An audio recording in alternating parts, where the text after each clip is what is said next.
আজকে আমি দাঁড়িয়েছি আমার নেতা বিশ্বনবী মুহাম্মদুর রাসূলুল্লাহ সাল্লাল্লাহু আলাইহি ওয়াসাল্লাম যার রওজার কিনারায় দাঁড়িয়ে সালাম দিয়ে তিনি সালামের জবাব দেন। হুজুর বলেন,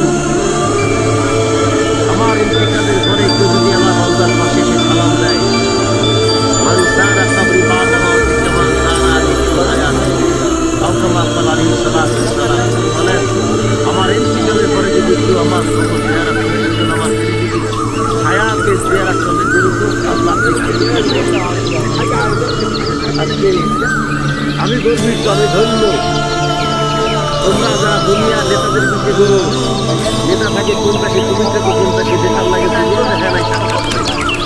তোমার কণ্ঠের আওয়াজ সেটা শোনেই না, তুমি খালি সামনে ভক্তার মতো লাল লাফ মারো। আর আমার নবীরে যতবার সালাম দেয় আমার নবী রওজা শরীফের ভিতর দিয়া তিনি সালামের জবাব নেন। এজন্য দুনিয়ার সব নেতাদের থেকে বলিয়া মুহাম্মদুর রাসূলুল্লাহ সাল্লাল্লাহু আলাইহি সাল্লামকে নেতা হিসেবে মেনে চলি। আল্লাহ দুনিয়া শান্তি দেবে, আখিরাতে মুক্তি দেবে।